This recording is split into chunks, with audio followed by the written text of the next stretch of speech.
Welcome to the Painting of the Week podcast, where we look at some of the most significant paintings throughout history. Introducing your hosts, Phil Grabsky and Laura Bentham. Hello, welcome to our arts podcast, Painting of the Week. I'm Phil. And I'm Laura. Still laughing.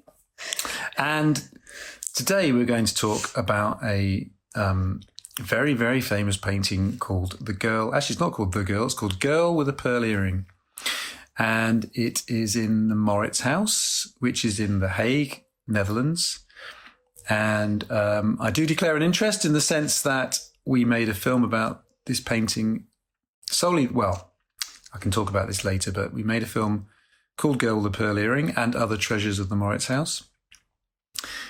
And it is by the artist Johannes Vermeer. Now, Laura, you chose to look at this painting. I did. Why? Well, the good news is I know this painting. I've seen this painting. Yeah. Which is no surprise to anybody because it seems to always be everywhere. Yeah.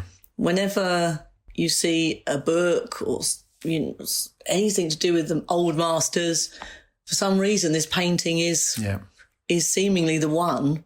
Advertising, graffiti. It's so famous. It is. And instead of having lots of answers this week, I feel like I've just got lots of questions. Okay. So you're under lots of pressure today. All right. Well, hence the fact I gave you some cookies. And they were very nice. Here's two funny stories about this painting. Number one, if you go to the Rijksmuseum in Amsterdam, which is a wonderful museum, of course, there is a sign at the cash register, the reception there, which says, Girl with a Pearl Earring is not here. Oh, okay. It's in The Hague. So obviously people have turned up. Everyone goes to the Rijksmuseum thinking that obviously this extraordinary classic painting will be in Amsterdam. It's not. It's in The Hague.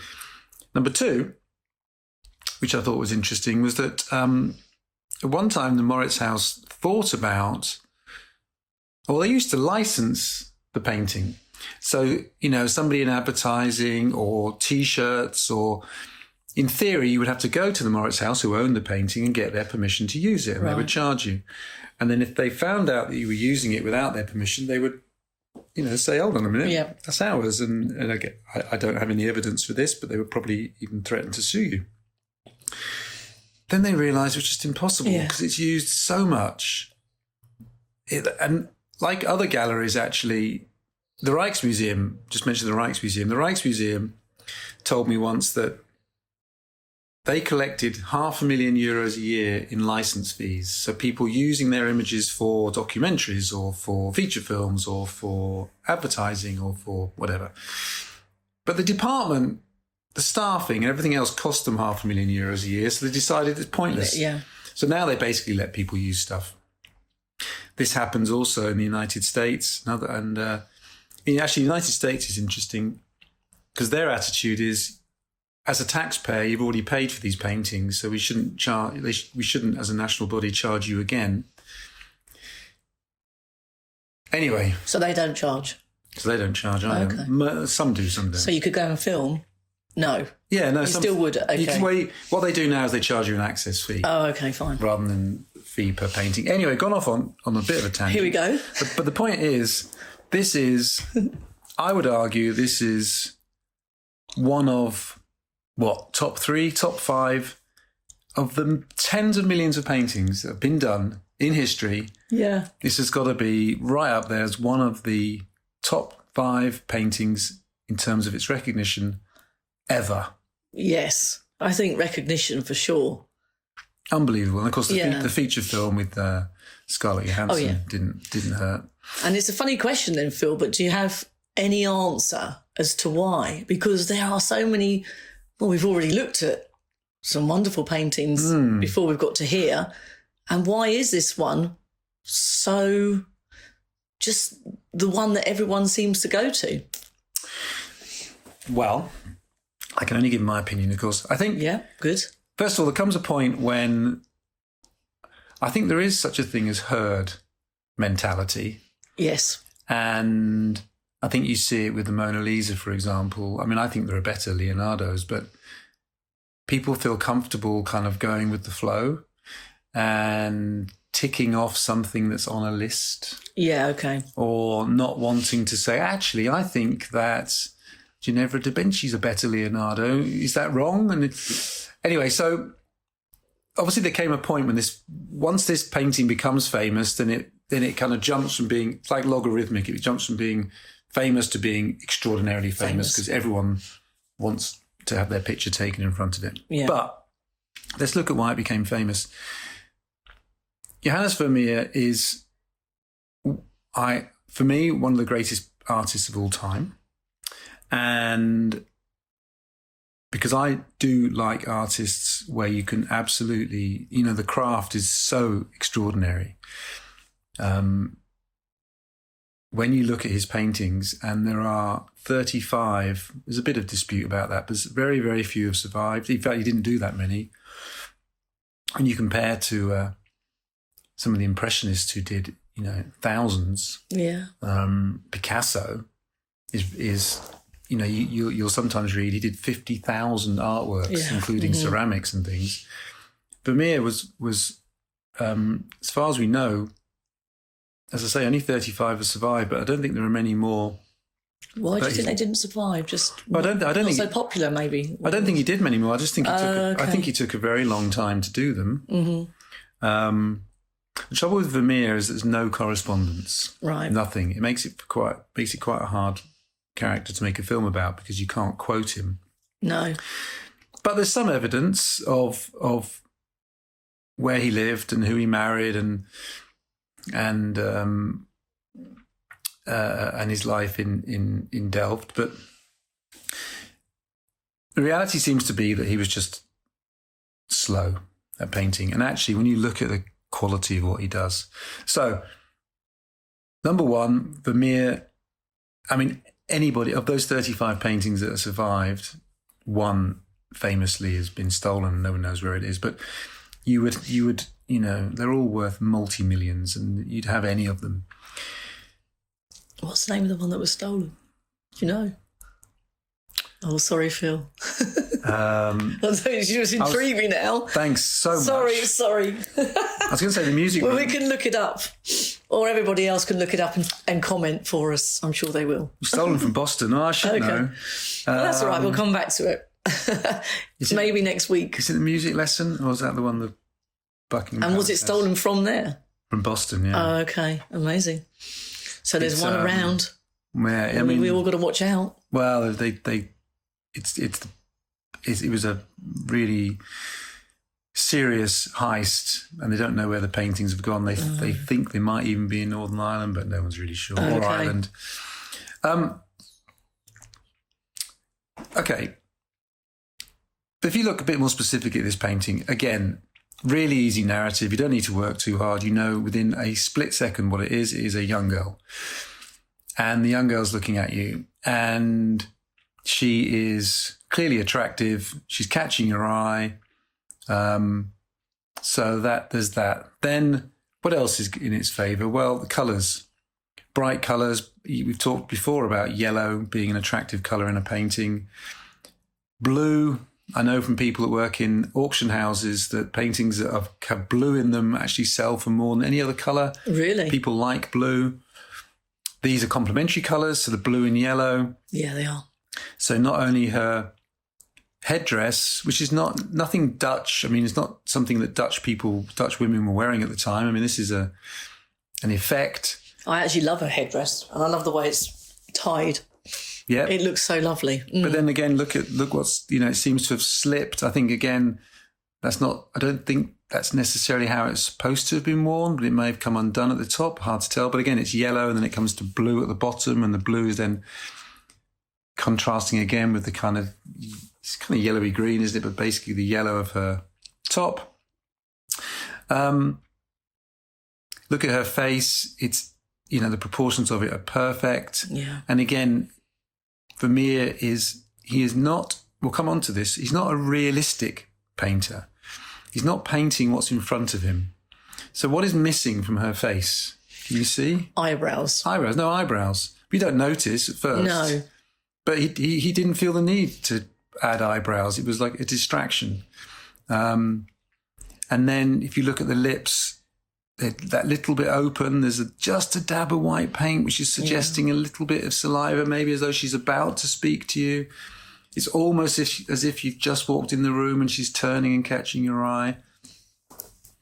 You've got it against a very dark background, which again just thrusts her forwards. And then, of course, you've got this enormous pearl earring, which is, again, totally unrealistic. It's So you don't think she was wearing that pearl earring then?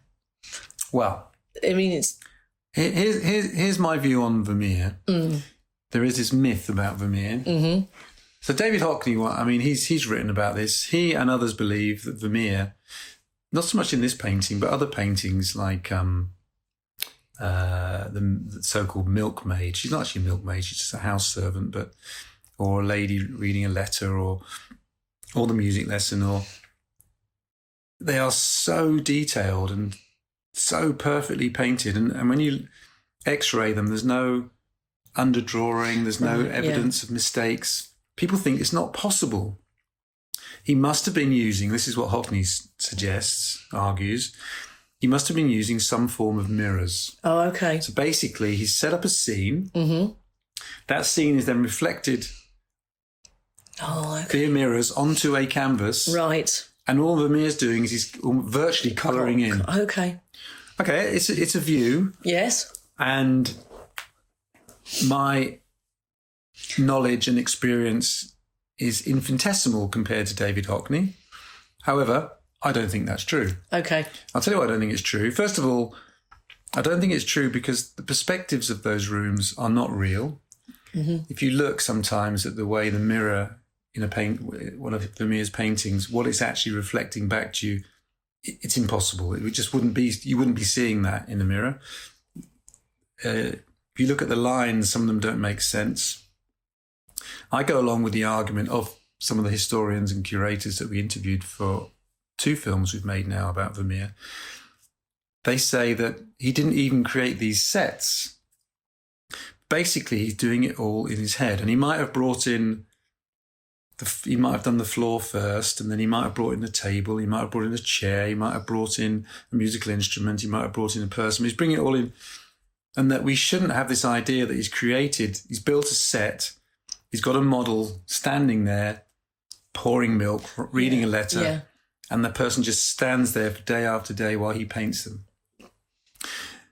The evidence suggests, and I believe it, that he's just so much of a genius. He's created it in his mind and then he's just transferring that onto the screen. It's like you say, that they're perfect paintings, aren't they? They're amazing. They are perfect. I mean, the milkmaid I did look at because a friend of mine asked me to. And the other one was the little street she loved. And they are perfect, incredibly so. And the perspective on them is so good. There is a similarity of them in that they're often, you've got a light source from the left as you're looking at them, and you've got a tiled floor and single characters, often young women. Yeah. About a third of his paintings have a musical instrument in, which again, actually, usually to an audience at the time would almost have given them a soundtrack. They'd have heard the music by looking at the instrument. But as you say, you look at if you just, again, it's that whole thing, stop and look. The milkmaid, you look at the bread, you can pick that bread up and eat it.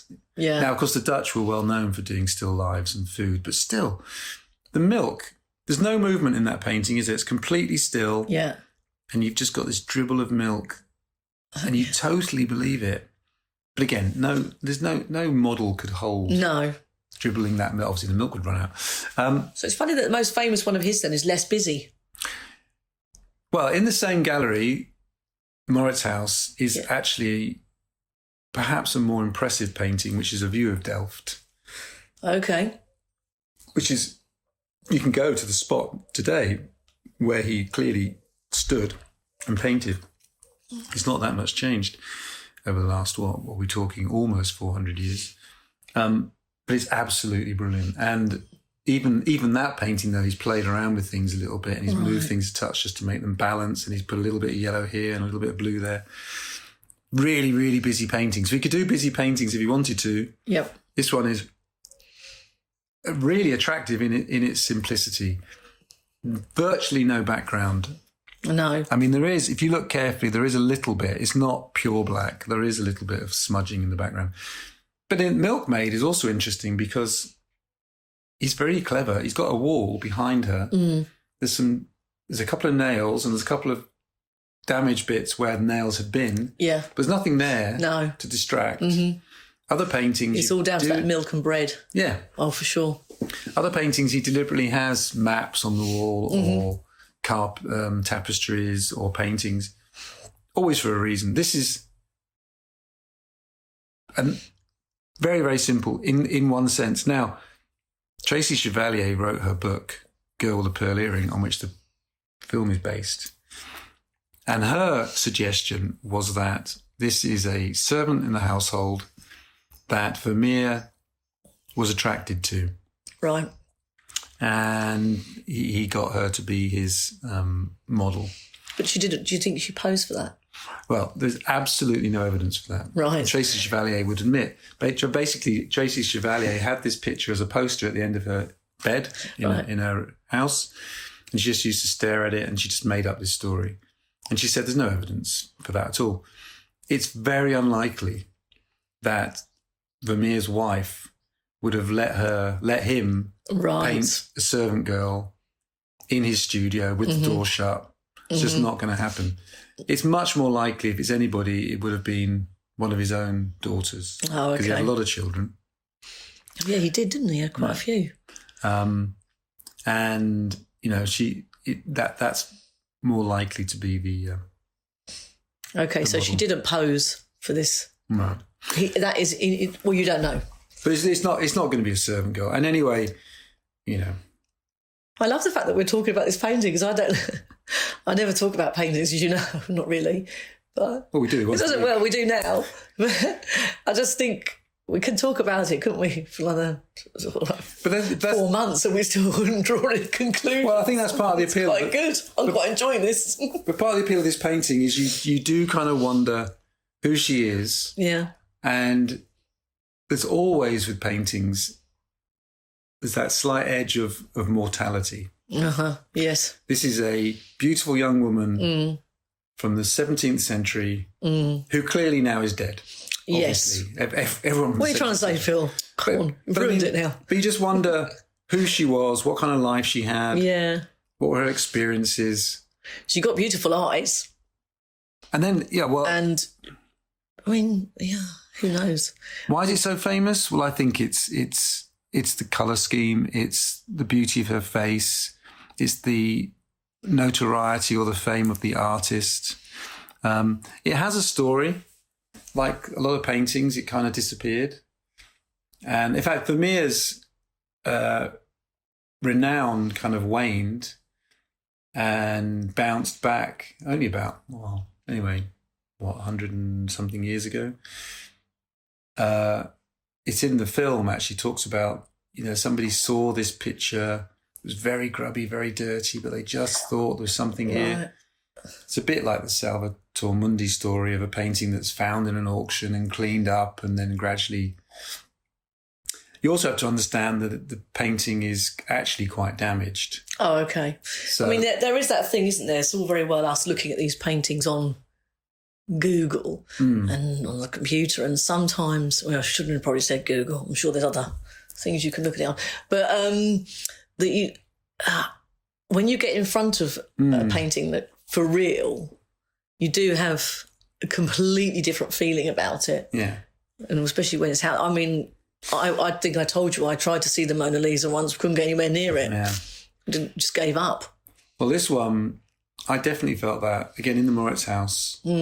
And we were lucky because we were there when it was closed. Yeah. And Moritz house was just finishing kind of 2 years of renovation and they were about to open. It's a very beautiful gallery. It's like a little chocolate box, treasure house. Oh, now I've livened up. I didn't know there was chocolate involved. Go on, Phil. But they have the most amazing collection it's very beautifully framed and it's very beautifully hung and it's very beautifully lit. Your first reaction, of course, is that thing of seeing a famous painting. Yes. So it's like, that's it. But then again, you got to stop. You got to, take your selfie, take your picture. We all do, but then you got to stop and look at it. And then when you start looking at it, you think, wow. Yeah. But it also has to be said that in that same room there are other.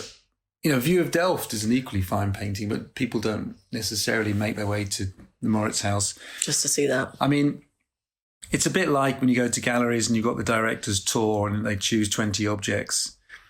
I think it's just galleries making our lives easier and just us as humans making our lives easier by selecting certain paintings which we then make to be more famous than other ones. Yeah. So we can tick our boxes. But... it's if you look at it as an image, of course, it is, it wasn't so long ago when somebody was doing one of those, they were asking for money in Trafalgar Square and they were doing chalk on the pavement and they were doing this painting. Oh, really? Yeah. I mean, if you... That's so good. And they did a good job. Yeah. But again, it's really easy then to, it's easy to spot it, easy to identify it. If they'd done one of his more complicated paintings, it takes a little bit longer to realise what it is. And so the earring really has nothing to do with it then? It's just a dress. It's just for show. It is really big, isn't it? It's enormous. There's no way that even Vermeer would have had such a huge... When you don't realise you don't know the relative, it's just there. Well, again... It just does look so big for her ear, if you look at it. That's also another reason why she's not... I mean, there's no way a servant's going to be wearing an earring of that size. No. It's not the first time, he's drawn earrings. I think it's just... I mean, if you take it away... Yeah. I mean, it does... It's that whole thing again... We've talked about this before, about where your eye goes to. So the spots of white are sending your eye in the most fantastic circles around her face. Yes. So actually, when you first look, you probably are drawn straight to her eyes because they're very, very white. Those little dots of white on her irises. Then you go to the right, you come down to that kind of teardrop white on the pearl earring itself. You've got the white collar, sends you back down, and then back up to the lips. They've got a bit of white on them. So you're just going round and round in circles. Then you kind of draw away from it a little bit, you spend a bit more time, and you go to the headdress probably. And I think that's what that bit of cloth is. What that cloth does is it takes you down from the top of the painting down to the back of it. Otherwise, you probably might not even look at back of the dress or the top that she's wearing. Yeah. And then, obviously the back's in darkness, so your eye's then drawn to the front where it's in a bit of light, and then bang, you're going back around in circles again. And of course, her face is quite pale and bright too. But if you start looking really, those little dots of white, either side of her lips, on the lip itself, even a tiny little bit inside the mouth. It's beautifully done. I mean, obviously, then those little spots of white, if you think they're probably the last things that he does. Yeah. The painting's actually quite damaged, and what the Vermeer'S, when they last cleaned it, and then they take a picture where they shows all the pigment loss. Right. Then they varnish it, and then they paint on top of the varnish. So we can see cracks but actually, if you took off the varnish, there'd be bits where there was no pigment there at all because it has been damaged. When you saw it I'm assuming you must have been there a couple of times. So how long do you spend looking at it? I mean, really late ages? You must have been so excited when you first got there. Like I said, I never got to the Mona Lisa. I couldn't get anywhere near the Mona Lisa when I went to the Louvre. I had to abandon it. Well, we saw it in different ways, actually. We saw it while the Moritz house was being renovated. The painting went on tour. Oh, okay. Worldwide tour. So we saw it when it came back and was being unpacked. That was quite interesting. Yeah. Then we saw it hung. And yeah, you look at it. I mean, it seems like a long time. Probably if you were being timed, it might be 10 minutes, 15 minutes. I'm always amazed when I hear about people who will sit in front of a painting for an hour. Yes. I'm not sure I've ever done that. I might do now. I do now. Now I'm, But then when we're actually making the film, you spend a lot of time looking at it. Yeah, I can imagine. And of course, in the film, you're doing all sorts of close-ups. And our film basically we tried to explore all the questions, and I know you've got more questions, but we tried to answer the questions about this one painting by being detectives and answering it by looking at other paintings in the collection. Okay. So it wasn't a film about his life. There's a bit of that. There's a bit about that. But we did do another film about Vermeer, which was biographical, so we didn't want to repeat ourselves too much. No. So, we talked about what other paintings in the collection told us about this period and what it tells us about Vermeer and why he painted this. So if you were doing a book on the old masters and things like that, notepads and stuff, would that be the painting you would pick? Well, it's funny because our exhibition on screen brochure, yes, I think the first one that we did where we were sending it out to cinemas and possible sponsors and, people like that, this was the picture. Was it? Now it's Van Gogh. We changed it. Okay. So the new... Oh, that's really interesting. So it was the picture? Yeah. And you have no... just because it is the most famous? You can't... No, it's not just the most famous. It's just because it's a very beautiful picture. Yeah, okay. I mean, you can't go wrong, I don't think. But if you had that framed and, Yeah, no, I'll definitely have it in my house. You're not going to be disappointed, are you? No, it would... Yeah. I'm having quite a lot in my house at this precise moment. I said no to any yet. We've I mean, it's been such a fuss. We've had our interior walls repainted and now we've got lots of space. Oh, no, I've seen this happening. Lots of space, but no paintings. So. And it's my biggest regret. The last 25 years of making art films was I didn't. I was probably too the money, but it didn't occur to me to actually buy any. Oh, Phil. I know. What were you thinking? I know. I could have retired. No, don't. Not back on that again. I've got a friend who collected, as he was going along, was just collecting kind of contemporary art. And, I mean, he's got a nice house, but the artwork on the walls is worth far more than the house.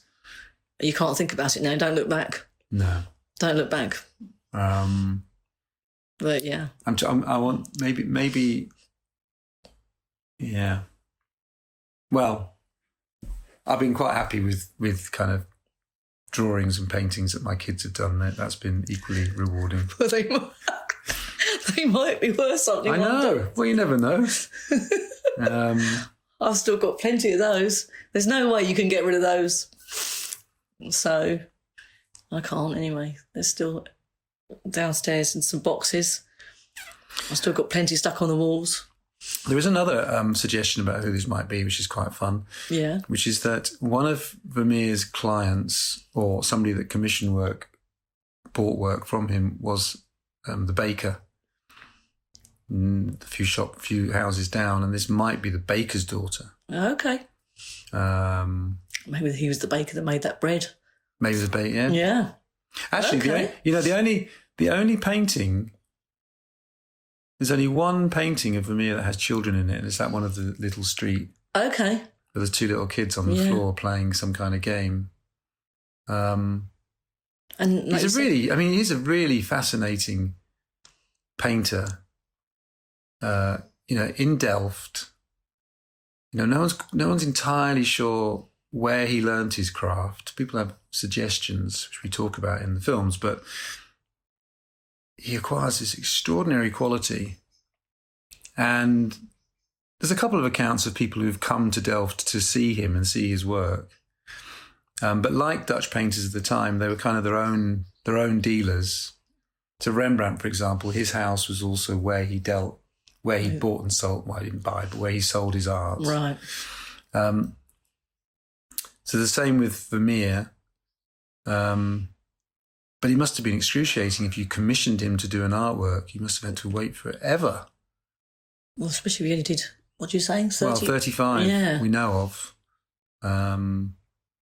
He wasn't that old when he died, was he? No. So he may have got more prolific as he got older, of course. I can't remember. Did he have 9? Yeah. 9 children? Well, yeah. Depends. I think I read more, but... Was it more on that? Well, I think I read 11. Okay. But, I mean, you know, we could get... Boris Johnson doesn't know, does he, how many children he's got, so... Well, he said he keeps it to himself. So he keeps it to himself. So, you know, it depends on what we're reading. But maybe that's why as well it's so popular, because no one really knows. It's a bit of a mystery. Everyone loves a mystery. Yeah. So, okay. So he's definitely your favourite, one of your favourites on your wall? Vermeer is definitely one of my favourites. He's definitely worth... the 2 best places to see Vermeer's are the Met and the National Gallery of Art in Washington. Okay, I've got to book my flight. Yeah, well, if only we could. I think the National Gallery has 4 and the Met has 5, something like that. And they're really something special. Okay. There have been, in recent years, a couple of like big Vermeer exhibitions where they pull them together. There's a story about how they made a terrible mistake at one time because they flew a lot of these Vermeers on the same plane. Oh. And somebody pointed out that plane had gone down. Yeah. He lost most of his oeuvre. So now they're much more cautious. Yeah. I mean, post-COVID, exhibitions will change because I think there'll be less big exhibitions, because if you have to reduce the capacity of galleries, maybe it's not profitable enough, and these are very expensive things to put on. Those that own the paintings might be less willing to travel with them. Yeah, yeah. So I know at the moment exhibitions are being, paintings are being sent without a handler, and the handlers are dealing with it on Zoom, which is... Wow. Interesting and saves a lot of money, but probably not to their... They'd rather be there when the painting is unpacked. Yeah. They do the check and they hang it. I think I quite like that job. Showing the paintings, yeah. Yeah. I think that'd be quite a nice job. But I also think that the galleries are... I don't know, I think there's been a period of big exhibitions the last 10 years, and that... I don't know, I just have a feeling that there'll be fewer and they will last longer. They're just so much work. Well, actually, I'd quite like them to last longer. Yeah, me too. Because they were getting so busy. Yeah. And it was even getting hard to get tickets. Yeah. And then tickets were being sold sort of on a secondary market and things like that, which is all getting a bit depressing. Yeah. So actually, I wouldn't mind them being longer. I don't know whether the galleries are going to appreciate me saying that. No, I mean, you think of the staff of these galleries. Yeah. I mean, they work so hard. Yeah. And, of course, they've had their numbers cut. And then the marketing departments, for example, I mean, they don't get a chance to breathe because they're doing these... If there are if you're doing 3-month exhibitions, that's 4 a year, plus everything else they do. The problem is that people who lend paintings don't want to lend them for huge amounts of time. No, well, I can understand that. So that's going to be an issue. So if exhibitions are now going to last 6 months... There's no way the Met want their Vermeer's disappearing for 6 months because they want people to come to the Met and see them. True. True. I don't know. Maybe we will get into high quality reproductions, 3D reproductions. Oh. But I doubt it. I just don't think they're ever going to be quite as good. You're never going to want to go and see that, are you? It wouldn't be the same. I personally think that, which galleries do, I think it's quite all right to have an exhibition which is actually just one painting. There was one at the Met. I mean, I went to a couple of years ago. I can't actually imagine that. No, but I mean, there might be some peripheral stuff too. Fine. No, but I mean, like the Met did. What was the painting? Anyway, it was a Leonardo. Right. So I think they borrowed it from the Vatican. Anyway, and it was beautifully positioned and lit. And I think they probably got as many people going through that just to see that one painting. Yeah. As if they'd had, an exhibition of 100 paintings, I think part of the appeal of going to a gallery is just having somewhere to go with friends or, partners. Yeah. I go to some exhibitions and I think, you know what, there's too many paintings here. I don't know where to look. And I also know from my profession that they've spent a huge amount of effort in getting that amount of paintings. I know, but now after doing these podcasts with you, I'm only going to pick a few to go and get some stories behind. We know we only need one painting. One painting. We don't need 100. Now I'm going to definitely do that. To go and to have a few under my belt as such.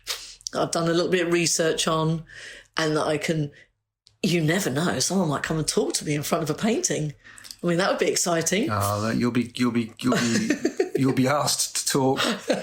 We'll do masterclasses, weekend retreats. Sometimes I used to think, you wander around and people are standing talking for ages in front of a painting. I think, what are they talking about? I'll tell you what's really good to hang on to is, often they're volunteers, and I think the National Gallery's cut back on them, which is a real shame. But some of the guides are absolutely brilliant. I mean, they really know their stuff. And, it's maybe that little bit more effort to work out when there's a guided tour. Or you've got to maybe sign up for it these days and stuff, but it's absolutely worth it. And of course, often the audio tours are very good too. Yes, no, they are. I mean, trouble is if I'm with somebody, I like talking again, don't I feel? I've got that trouble. we discussed this last week. I do love a chat. I think the best way, it's like anything, if you really want to get something out of it, is to do a little bit of research before you go in. And I mean, the catalogues are pretty much universally are fantastic for exhibitions. Yeah. But I bet a lot of us buy them and don't read them. No, I completely agree with that. But I mean, the essays that are written, because I do read them for work, they're really good. And it's a bit like, actually, the best way to see an exhibition is having seen one of our films first. Let's do that. So if we've made a film about the exhibition and it's come out during the run of the exhibition, which happens sometimes. Let's definitely do. I reckon that's a great way to go, actually. So, the gallery's always like that because they know they get people coming to see the show because they've seen the film. Right. Usually it's impossible for us because, well, actually this is why having longer exhibitions will be good. If an exhibition's only 3 months long, we obviously can't film the exhibition until the first week at the earliest. And then it's impossible for us to edit it and get it all ready with subtitles and everything else certificated and into the cinemas in 3 months. Yeah. But 6 months is possible. Okay. So the Pissarro film that we're doing at the moment, that will come out before the Pissarro exhibition ends. So the ideal way to see that exhibition is to have seen the film first and then go and see the paintings for yourself. And of course, it would be remiss of me, would it not, Laura, to point out at this point that our 27 or 8 previous exhibition on screen feature films are all available. Yes, we're going to watch them all. From all good bookshops, not least our own website. Yes. 7th-art.com. And they're definitely worth a watch, Phil. Well, Girl with the Pearl Earring is definitely worth a watch. Yeah. And they're all worth a watch. Oh, they are. They're great. They're lovely. But she's... we talked to Tracy Chevalier in the film. She's a really good interviewee.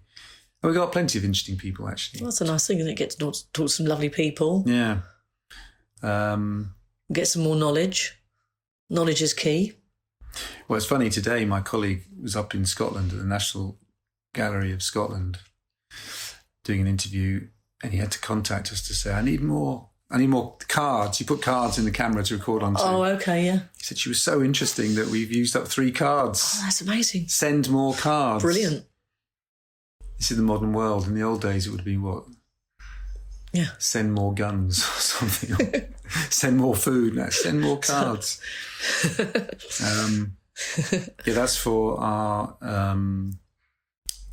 Art of Tokyo film that will come out in sometime or other. So that's in Scotland?